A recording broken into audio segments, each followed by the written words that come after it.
Ẹ kú dédé àsìkò yìí, ìròyìn lákọ̀tún láti ìkànnì Jùgbà ló ń dé sí etí ìgbọ̀nyín.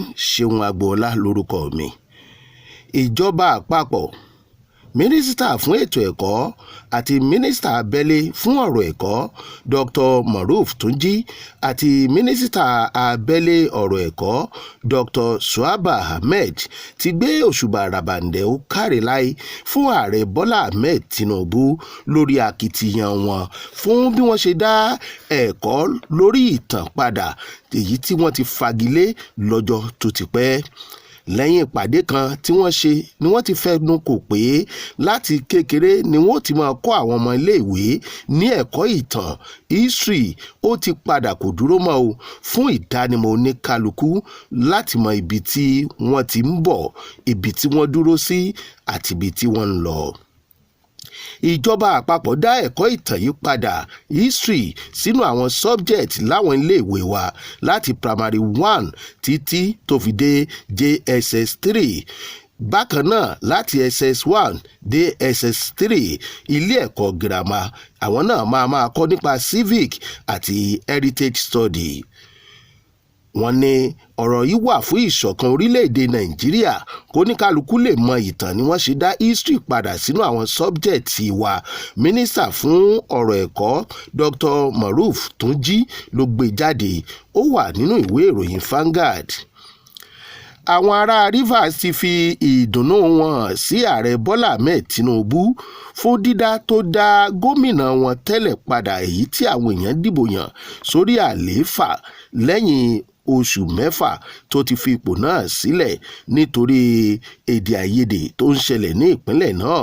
Wọ́n sì fi alákòóso administrator sórí ipò náà. Ní báyìí àwọn ará Rivers ní ààrẹ Tinubu ṣe gan-an ni o bí wọ́n ṣe dá Fubara padà. Ó wà nínú ìwé ìròyìn New Telegraph ní ojú ewé 3.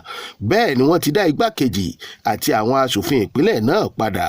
Wọ́n ní kó ní kálukú lórí igbákejì gómìnà kan padà sẹ́nu iṣẹ́ wọn lẹ́yìn èdè àìyedè tó ṣẹlẹ̀ láàrin wọn tó sì ṣe okùnfà ìjọba pàjáwìrì ní ìpínlẹ̀ Rivers. Ìròyìn míì tún rèé o, New Telegraph ojú ewé 2. Igbákejì ààrẹ orílẹ̀-èdè yìí Baba Kazeem Shettima wọ́n mọ̀ ti sọ̀rọ̀ kan. Ó ní lọ́jọ́ tóun ti ń rìn òun ò tí ì pàdé èèyàn bíi ààrẹ Bọ́lá Ahmed Tinubu. Ó ní bá a bá fẹ́ sọ òótọ́ ọ̀rọ̀ kò tí ì sí ààrẹ tó tún orílẹ̀-èdè Nàìjíríà ṣe bí ààrẹ Tinubu o.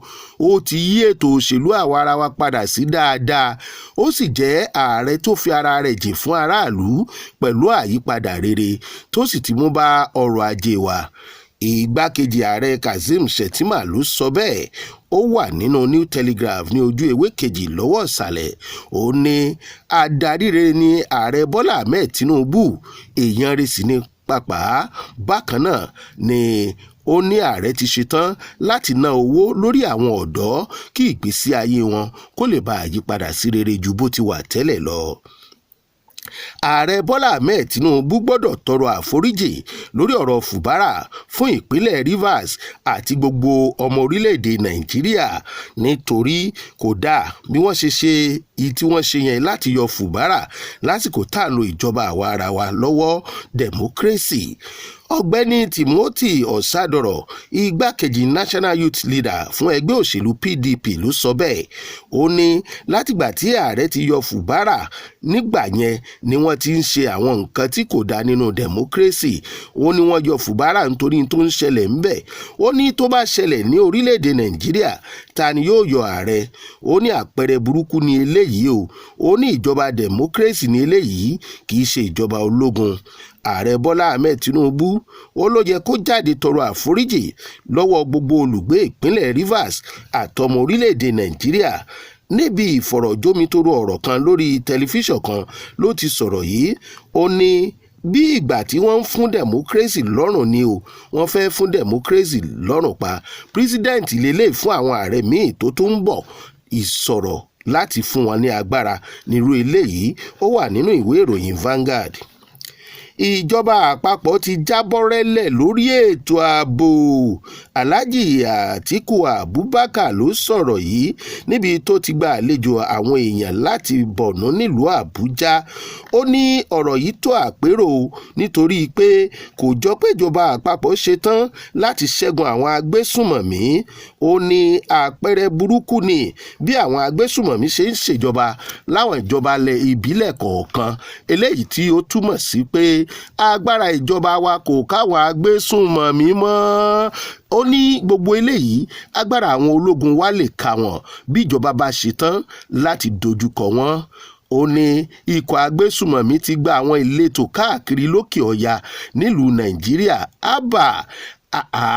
Ó ní ẹ ti fìdí rẹmi o lábẹ́ ààrẹ Bọ́lá Ahmed Tinubu lórí ètò ààbò ìjọba Nàìjíríà. Ó yẹ kẹ́ ẹ mọ̀ fúnra yín. Alhaji Atiku Abubakar ló ṣe bẹ́ẹ̀ sọ̀rọ̀. Ó ní ọwọ́ ìjọba ló kù sí o láti ṣẹ́gun àwọn agbésùmọ̀mí. Ojú ewé kejì New Telegraph ló wà.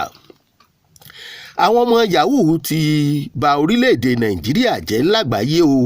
Àwọn àjọ EFCC ló sọ̀rọ̀ yìí látẹnu alága wọn alàgbà Olúkóyèdé. Ó ní ojú tí wọ́n fi ń wo àwọn ọmọ Nàìjíríà lágbàáyé nítorí ìwà jìbìtì wọn ó lélẹ́yìí ti le jù. Ó ló jẹ́ kó máa nira láti rí físà gbà pàápàá jùlọ fáwọn ọ̀dọ́ orílẹ̀-èdè yìí tí wọn ò kì í ṣe ọmọ oníjìbìtì nítorí ipa jìbìtì táwọn ọmọ yahoo lórílẹ̀-èdè yìí ti kó káàkiri àgbáyé. Ó ní wọ́n ti ba orílẹ̀-èdè yìí lójú jẹ́ yàtọ̀ fún ọjọ́ ọ̀la tiwọn gan tí wọ́n ń bàjẹ́. Ó ní wọn ò sì jẹ́ káwọn èèyàn orí wa lórílẹ̀-èdè Nàìjíríà bí ọmọlúàbí mọ́ lágbàáyé. Wàhálà ńlá ni láti rí físà gbà látàrí ìwà àwọn ọmọ yahoo lágbàáyé. Ọláolú Kóyèdé ló sọ̀rọ̀ yìí níbi ìpàdé kan ní ìlú Port Harcourt. Ó sì wà lójú òpó X íńtánẹ́ẹ̀tì wọn. Ó tún wà nínú ìwé ìròyìn Vanguard. Ìròyìn jùgbà òkè lọ́kàn ààrẹ Bọ́lá Ahmed Tinubu wà báyìí o. Ṣe lọ́kàn wọn wà lókè rororo. Kí ló fà á? Látàrí ààrẹ tẹ́lẹ̀ lórílẹ̀‐èdè yìí tí wọ́n ní ó ṣeé ṣe kó dupò ààrẹ. Pòfẹ́sọ̀ Ndenja òun ló sọ̀rọ̀ yìí.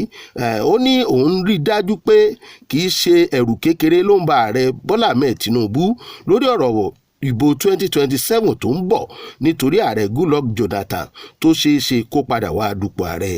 Èyí ni kò jẹ́ kí ọkàn àwọn alátẹ̀lé ààrẹ Bọ́lá Ahmed Tinubu náà balẹ̀ o. Excellency ó ní àfi tí Goodluck Jonathan tí ò bá ní àǹfààní àti díje dupò ló ṣẹ́kù o ni wọ́n fi lè ní ìsinmi. Bí bàbá yìí ti ń sọ̀rọ̀ yìí tẹ̀yẹn Professor Ndenja ní ọ̀kan nínú ẹgbẹ́ national ẹni tó jẹ́ national secretary Alliance for Democracy tẹ́lẹ̀, òun náà sọ̀rọ̀ náà. Ó ní ẹ̀rù gidi ló ń ba ààrẹ Bọ́lá Ahmed Tinubu àti àwọn alátẹ̀lé wọn. Ó wà nínú ìwé ìròyìn New Telegraph ní ojú ewé kẹrin. Ibí ni a máa gbọ́ ìròyìn tòní dé o. Ẹ jẹ́ ká tẹ̀síwájú nínú àwọn ètò yòókù.